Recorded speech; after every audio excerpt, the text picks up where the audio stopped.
तो मेरे दिमाग में एक मिसकंसेप्शन था कि इंडिया की पॉपुलेशन बहुत ज़्यादा है, हमारी कंट्री की पॉपुलेशन बहुत ज़्यादा है एंड इसीलिए हम सभी को जॉब्स नहीं मिल सकती।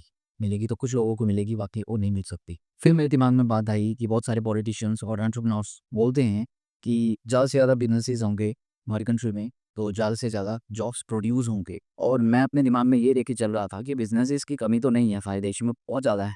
उसके बाद भी अनएम्प्लॉयमेंट है, तो कुछ तो कारण होगा और वो कारण मैं लेके सकता था कि हमारी बहुत बड़ी पॉपुलेशन है जिसके कारण हमें जॉब्स नहीं मिल पाती। मान लो 10,000 की पॉपुलेशन है एंड 1,000 जॉब्स हैं, तो जब जॉब्स ही 1,000 हैं, तो मिलेगी ही 1,000 को, वेरी ऑब्वियस। फिर मैंने सोचा इस पे थोड़ा रिसर्च करते हैं कि प्रॉब्लम है क्या, रूट कॉज़ क्या है? एंड वो रूट कॉज़ मुझे मिल चुका है, वीडियो लास्ट तक देखते रहो, आप लोगों को भी पता लग जाएगा एंड कॉज़ देखने के बाद, प्रॉब्लम पता लगने के बाद आपको सॉल्यूशन नहीं पूछना पड़ेगा कि सॉल्यूशन क्या है, सॉल्यूशन आपको खुद पता लग जाएगा। तो the very first thing is this process, okay? तो हमारे पास ज़्यादा लोग होंगे तो ज़्यादा डिमांड होगी गूड्स एंड सर्विसेज की। अगर ज़्यादा डिमांड होगी तो ज़्यादा प्रोडक्शन चाहिए होगा, ज़्यादा प्रोडक्शन चाहिए तो ज़्यादा जॉब्स क्रिएट होंगी, ज़्यादा प्रोडक्शन होगी तो ज़्यादा जॉब्स चाहिए होंगे। तो है क्यों नहीं? वो इसलिए क्योंकि ये प्रोसेस कैम्पर हो चुका है। कहाँ पे? यहाँ पे। अब देखते हैं एक-एक करके जितने भी रीज़न्स हैं जिनसे जॉब क्रिएशन इफ़ेक्ट होती है। The very first thing is import.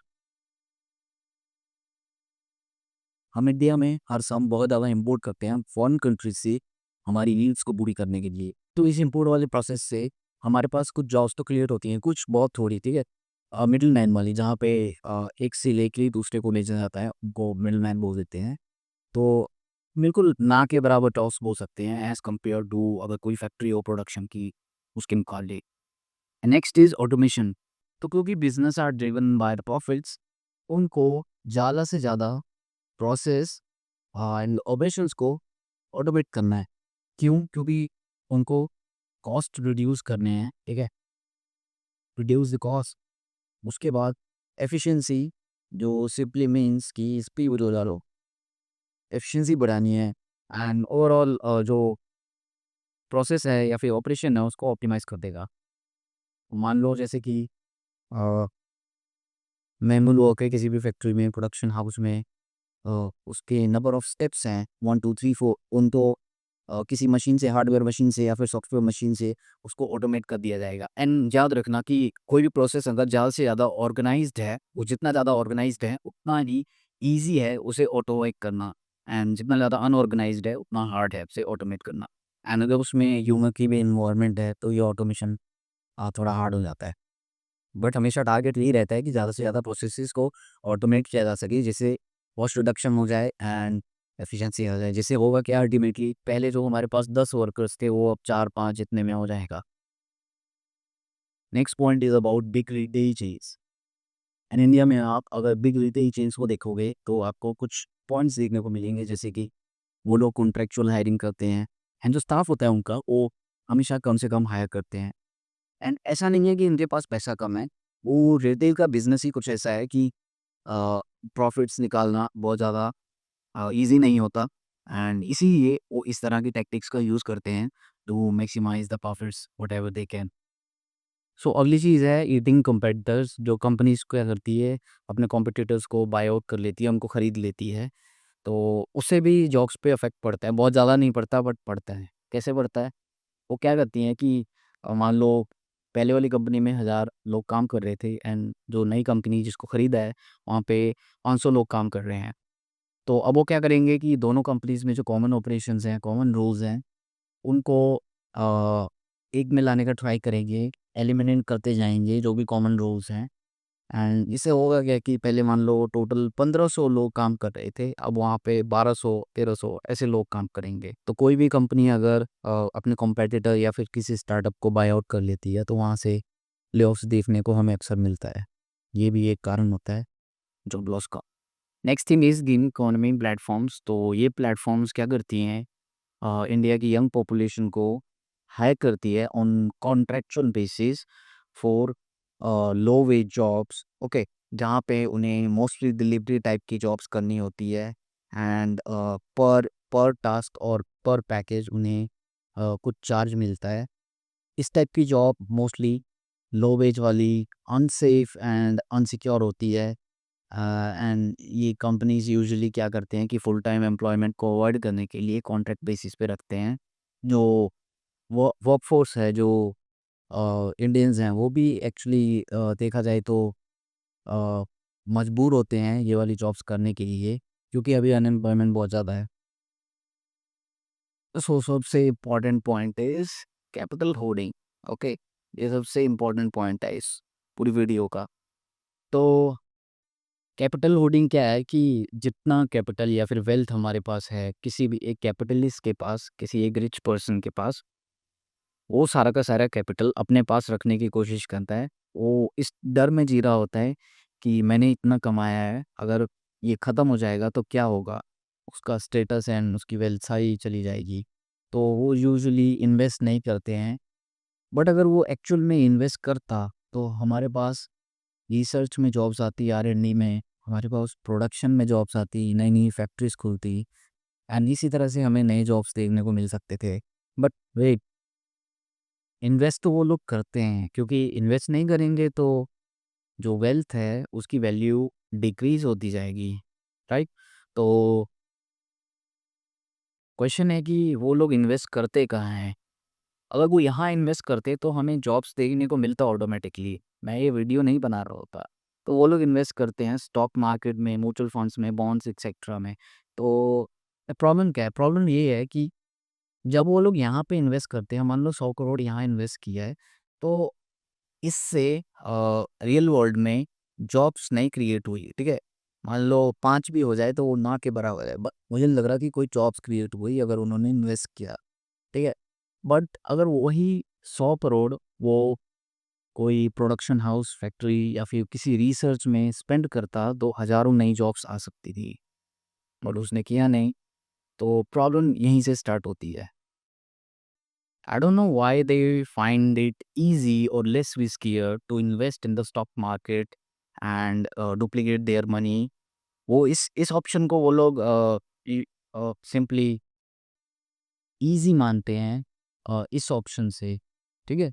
मुझे नहीं लगता कि ये ऑप्शन ईज़ी है, ये एक्चुअली काफ़ी रिस्कियर है।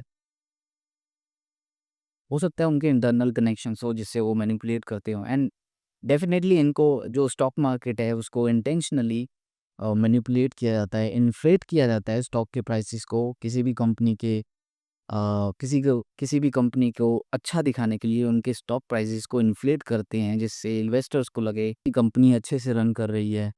एंड कुछ ऐसा भी ट्रेंड देखने को मिला था कि मान लो किसी कंपनी का प्रॉफिट रिकॉर्ड हाई पे है, पीक पे है, तो वो क्या करेंगे कि अपनी कुछ वर्कफ़ोर्स को निकाल देंगे, ले ऑफ कर देंगे। क्यों? क्योंकि उनको स्टॉक प्राइस को बूस्ट करना है।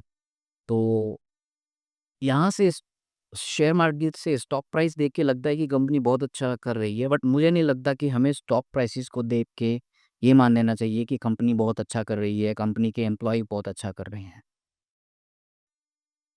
एंड एक और चीज़ मैंने नोटिस करी है कि आजकल बहुत अच्छी रेपुटेड कंपनीज़ क्या करती है कि थर्ड पार्टी से अपने वर्कफ़ोर्स को हायर करती है कॉन्ट्रैक्चुअल बेसिस पे, ठीक है? ज़्यादा से ज़्यादा कॉन्ट्रैक्चुअल बेसिस पे। करती पहले भी थी, लेकिन अब ज़्यादा कर रही है। क्यों? क्योंकि जब वो चाहे कि हम ले ऑफ करेंगे, तो उनकी कंपनी का नाम न्यूज़ में ना आए। एक बहुत ही ईज़ी सा एग्ज़ाम्पल देखते हैं। हमारे पास एक सिटी है बैंगलोर एंड दूसरी सिटी है पटना।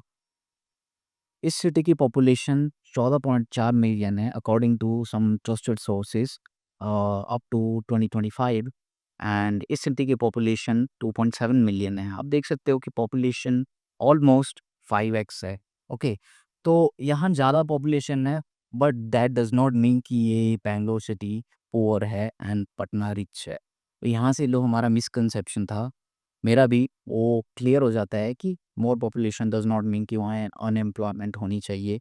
मेजर डिफरेंस इन दोनों सिटीज़ में ये है कि यहाँ पे अ, इन्वेस्टमेंट हुई है, ठीक है? इन्वेस्टमेंट हुई है और वहाँ पे इन्वेस्टमेंट नहीं हुई है। जब यहाँ पे इन्वेस्टमेंट हुई तो यहाँ पे industries I, companies I, industries and आज की डेट में अगर देखोगे इन दोनों सिटीज़ को कंपेयर करेंगे तो यहाँ पे मुझे हायर सैलरी में ज़्यादा जॉब्स मिल जाएँगी कंपेयर टू पटना। यहाँ को मुझे ढूँढना भी मुश्किल हो जाएगा, ठीक है? तो प्रॉब्लम हमें साफ दिख जाती है कि यहाँ पे इन्वेस्टमेंट नहीं है। इन्वेस्टमेंट इसलिए नहीं है क्योंकि गवर्नेंस अच्छी नहीं है। गवर्नेंस अच्छी नहीं है क्योंकि विल पावर नहीं है। वहाँ के पॉलिटिशियंस करना ही नहीं चाहते हैं, जो है उसी में खुश हैं। अगर यहाँ पे कैपिटल फ्लो हो रहा होता तो आज ये भी इंडस्ट्रीज़ को अट्रैक्ट करता, बिज़नेसेस को अट्रैक्ट करता। यहाँ यहाँ से कि जो प्रशांत किशोर हैं पीके, वो 3 साल से पॉलिटिकल कैंपेन्स कर रहे हैं। वो यही समझा रहा था कि बहुत सारे लोन्स दिलवाएगा बिहार के लोगों को, जिससे कैपिटल फ्लो आएगा एंड छोटे-छोटे बिज़नेसेस, छोटे-बड़े, छोटे-बड़ी दोनों मिला के बहुत सारे हज़ारों business and entrepreneurs pop up होंगे क्योंकि डिमांड है, टैलेंट एग्ज़िस्ट करता है। जो मिसिंग है वो कैपिटल मिसिंग है, बट हो ही नहीं पा रहा।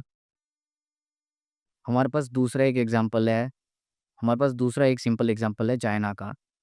चाइना की पॉपुलेशन इंडिया की तरह ही एक्सप्लोड हो रही थी, बट स्टिल वहाँ के लोग पुअर नहीं है। वो आज एक मैन्युफैक्चरिंग जायंट बना हुआ है। तो पॉपुलेशन वाला मिसकंसेप्शन यहाँ से भी क्लियर हो जाता है। उन्होंने क्या किया कि उन्होंने अपने रूट कॉजेज़ को आइडेंटिफ़ाई किया, ठीक है? एंड हम लोग क्या करते हैं, हम लोग सरफेस लेवल पे देख लेते हैं ये प्रॉब्लम है एंड उसी में अपना टाइम बर्बाद करते हैं, या फिर मेनली कहूँ तो विल पावर नहीं है। एंड इंडिया में लोग समझना ही नहीं चाहते, ना किसी को समझ आता है, ना साइंटिफिक टेम्पर है, लॉजिकली सोचते नहीं हैं, बस जैसा चल रहा है चलने देते हैं। तो इन पॉइंट्स से मैं यही कंक्लूड करना चाहूँगा कि जो रिच क्लास है इंडिया में, वो बहुत ही ज़्यादा डर में रहती है कि उनकी जो वेल्थ है, वो कहीं चली ना जाए एंड वो उसे लूज़ ना कर दे। वो जस्ट प्रिटेंड करते हैं कि वो रिस्क ले सकते हैं एंड वो इन्वेस्ट करते हैं किसी इनोवेशन में, रिसर्च में एंड प्रोडक्शन हाउसेज़ में, फैक्ट्रीज़ में, बट वो ऐसा करते नहीं हैं। तो मेनली प्रॉब्लम तो मुझे यही दिखती है, कैपिटल होर्डिंग, जिसकी वजह से वेज सप्रेशन, गिग इकोनॉमी वाला सिस्टम एंड देन मोनोपोली वाला बिहेवियर। तो very clearly the bottleneck is greed, not the people. तो अगर आप लोग मेरे कॉन्क्लूजन से सैटिस्फाइड हो या आपके कुछ क्वेश्चंस हैं, कुछ शेयर करना चाहते हो, तो उनको कमेंट्स में डालिए, मैं उन्हें रीड करूँगा। एंड जाते-जाते इस वीडियो को लाइक कर देना, इस चैनल को सब्सक्राइब कर देना और भी सिमिलर टाइप के वीडियोस, सिमिलर टॉपिक्स पे देखने के लिए।